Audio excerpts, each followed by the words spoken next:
Siapa yang paling sibuk di akhirat nanti? Orang yang paling sibuk di akhirat adalah al-muflis. Atadruna mal muflis? Tahukah kamu siapa itu muflis? Malah dirham lagu wala mata.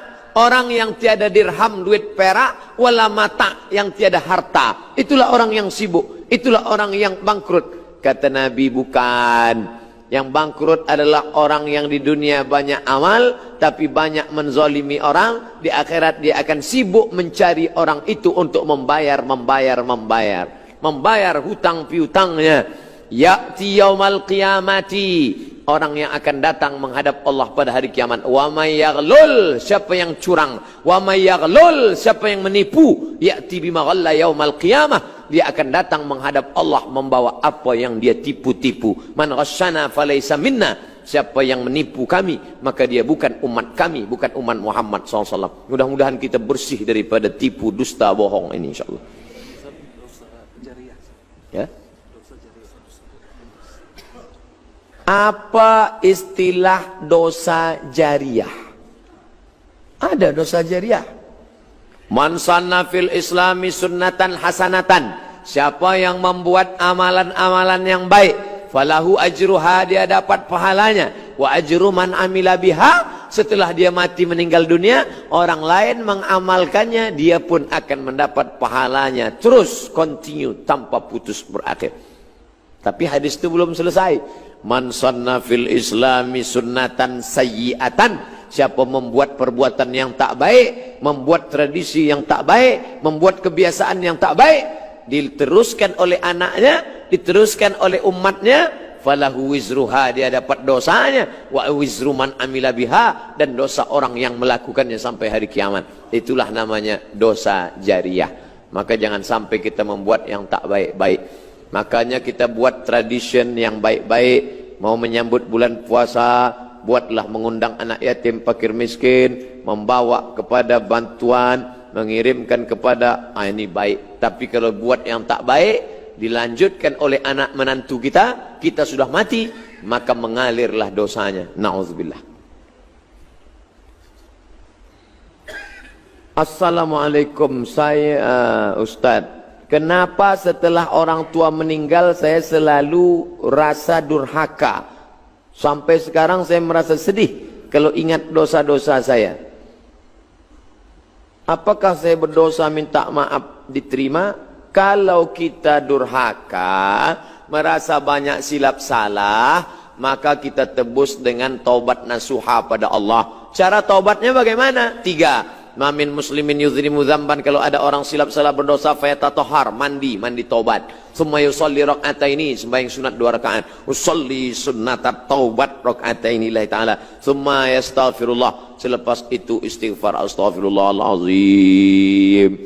Yang panjang lagi, astaghfirullahalazim alladzi la ilaha illa qayyum wa atubu ilaih. Yang lebih panjang, Allahumma anta rabbi la ilaha illa anta khalaqtani wa ana 'abduka wa ana 'ala ahdika wa ahdika mastata'tu. A'udzubika min syarri ma sana'tu, abu laka bi ni'matika 'alayya wa abu bi dzambi faghfir li fa innahu la yaghfiru dzunuba illa anta.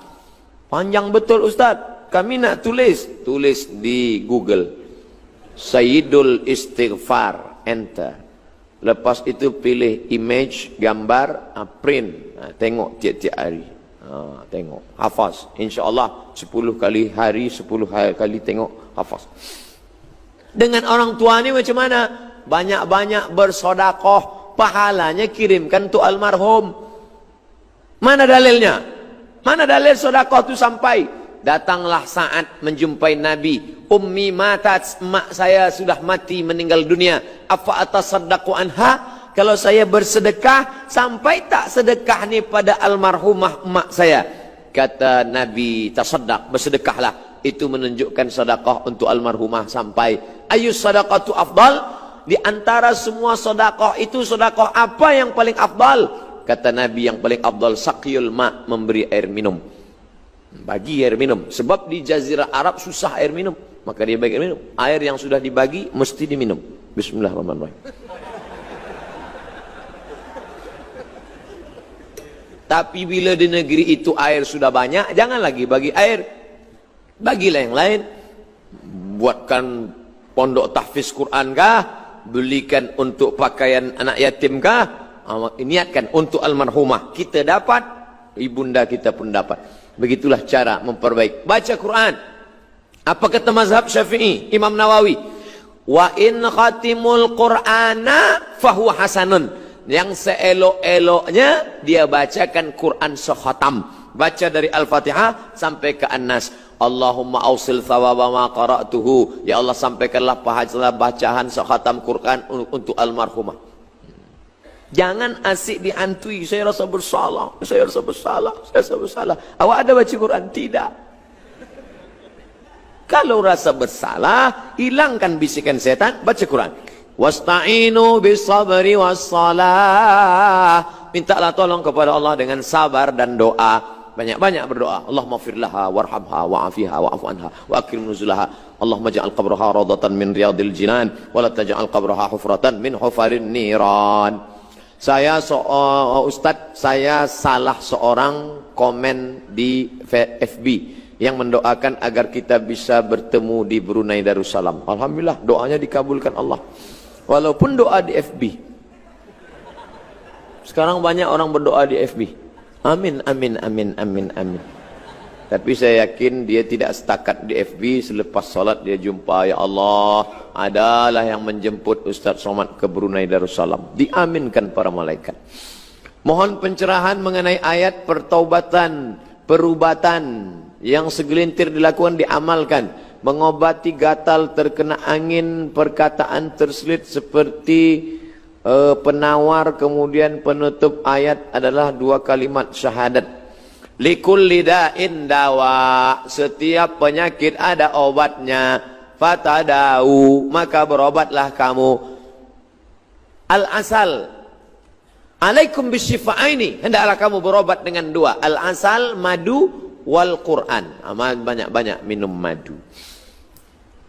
Lalu kemudian al-habbatus sauda, biji-biji hitam, habbat sauda, syifaun min kulli da, obat dari segala macam penyakit. Adapun mantra-mantra yang mengandung unsur syirik jangan lagi dipakai. Kak kang telinga bosi mulut tersongkang gigi kunci Allah Muhammad.